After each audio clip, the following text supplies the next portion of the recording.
Welcome sa Dries TV. Kung interesado ka sa ganitong news, huwag kalimutang isubscribe ang ating YouTube channel. Maraming salamat! Welcome back again sa ating YouTube channel mga kakimpaw, and sa update nating ito, ang pag-uusapan natin ay tungkol sa mga importanteng kaganapan kina Kim and syempre kay Paula Avellino. Pero bago po ang lahat, maraming salamat sa inyong patuloy na pagsuporta at pagsubaybay sa mga daily update natin. Kaya naman bilang pasasalamat, narito po ang ilang napili kong komento patungkol ito sa naging previous update. Unang komento mula po ito kay Ginang Arlene kasi sabi niya sa palagay ko Miss Ders, parang imposible na magkaroon sila ng project with Econin kasi una na dyan si Kim nga ayaw nang makasama si Gerald sa isang project. How much more si Paulo, di ba? Kaya napaka-imposible. Siguro, nagkataon lang pareho silang inimbita ni Miss Garlic sa birthday niya. Yes, tama po kayo dyan sa inyong naging komento, Ginang Arlene Cassis. Si Kim Chu, ayaw na niya makatrabaho pa at balikan si Gerald Anderson, di ba? Kasi pag nakikita po ni Kim si Gerald, syempre bumabalik at naalala niyang muli yung sakit na ginawad po ni Gerald Anderson. And syempre, ganoon din si Paula Avellino. I'm sure ayaw na ring makatrabaho ni Paulo itong si Jay, mga kakimpaw, ba? Diba? Or ang Kimpaw at ang Econin magkakatrabaho. Syempre, hindi po tatanggapin yan ni Kim and Paulo. 'Di ba mga kakimpaw? Parang ano na lang din, respeto na lang mga kakimpaw sa mga magiging decision po nila. Kaya imposible na magkatrabaho talaga yung Econin and Kim Pao. So, nagkataon lang talaga na inimbita sila pareho. Kasi alam nyo naman, favorite talaga ni Miss Garlic ang Kim Pao. Kanin din po itong si Jay and si Jericho. Kaya yung nakita natin mga kakimpaw na sitwasyon, mga VTS po, ng Econin at ng Kim Pao, respetuhan lang po ang meron sa isa't isa. Para nang sa ganun makita rin ng mga fans na okay naman talaga sila at walang dapat ipagkagulo. Di po ba? So maraming salamat sa komento, Ginang Arlene Cassis. God bless po and mabuhay kayo. At ang next comment naman mula po kay Ginang Tess Mauricio. Sabi niya, actors have the right to choose their co-worker. Actors that they are comfortable with. So if Kim is not comfortable to work with Janine after all of what she did to Kim in the past, she has the right to refuse. It is so stressful for Kim to work with Janine, who hurt her so much and criticized her with her own opinion in the past. Kim gets along with all other celebrities. We should understand Kim's feelings. Janine should change her attitude. She should stop targeting Kim and stop destroying the Kim Pao partnership. Bakit nyo pahihirapan si Kim because of Janine? Who is the superstar between the two and who is the one bringing millions of income to ABS-CBN? The millions of Kim Pao fans will not like it. Mawawalan kayo ng kita. Yes, tama po kayo dyan. Ginang Tess Mauricio. So, mas malaki po ang naibibigay na kita ng tambalang Kim Pao, di ba?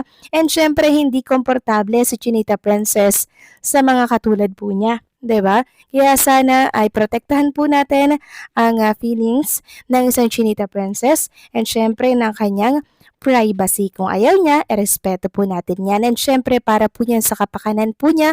And syempre, nilang dalawa ni Paula Avellino. Okay na yung magkita-kita lang sila ng ganyan. Pero yung magkakatrabaho, it's a big no-no sa Kim Pao, 'di ba? Kaya no project for Kim Pao and Econin. Sapat na ang Kim Pao, 'di ba? So maraming salamat sa komento, Ginang Tess Mauricio.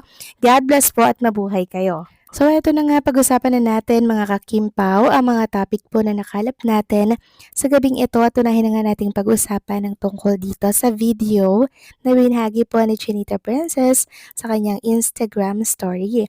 So ito po yung video ng kanyang pamangkin, anak po ni Twinkle, at minomodel nga po itong bag na House of Little Bunny ni Chinita Princess. Sabi nga dito, medium Eterna bag in wine. So nakita Ako yung baby, anak po ni Twinkle mga kakimpaw. Kamukha siya ni Chinita Princess. Yung mata, no? Kita niyo mga kakimpaw. Chinita talaga siya, no? Mana po sa tita niya and sa mami niya na si Twinkle. Ang cute! No, mga kakimpaw, sana maging artista siya paglaki, no? At sumunod po sa yapak ng kanyang tita na si Chinita Princess or Kim Chu. So, sa picture or sa video na to mga kakimpaw, alam niyo ang nakikita ko, hindi anak ni Twinkle, kundi na-imagine ko, anak ni Kim and Paolo Avellino. Kasi sobrang cute ng baby na to mga kakimpaw. Sana nga magkaanak na po silang dalawa in the near future. Ito'y manifesting lang naman, ito ay wish ko lang naman, nang sa ganun, 'di ba? Magkaanak na po ang Kim Pao. Excited na rin tayo na makita ang bunga ng pagmamahalan ni Kim and Paolo, syempre sa tamang panahon 'yon. Samantalang next topic naman tayo, pag-usapan natin mga kakimpaw, etong pong picture ni Miss Garlic kasama po ang ibang mga kilala po na artista and syempre ang ilang mga kilalang personalidad dito po sa ABS-CBN. Sabi nga dito, a special dinner for Miss Garlic. Miss Garlic. So, ano lang po talaga yon, dinner para po sa kanyang birthday. Wala pong project ang Kim Pao with Econin. Okay? Stop na po tayo sa pagtatanong tungkol dyan dahil hindi rin naman po yan gugustuhin ng Kim Pao. Samantalang congratulations naman sa bestie ni Chinita Princess, ang isa po sa mga ang Becky, walang iba kundi po si Bella Padilla, na kung saan ay may bagong project. Wow, congratulations naman kay Bella Padilla, no? Welcome back and sana mga kakimpaw, suportahan din natin ang kanyang project.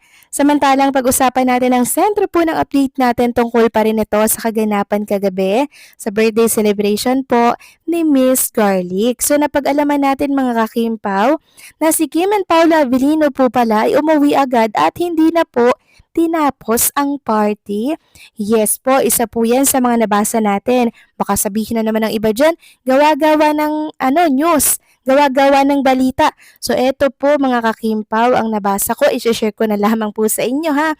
Mula po ito kay Ma'am Lynn Bichen. Sabi niya, hindi tinapos party.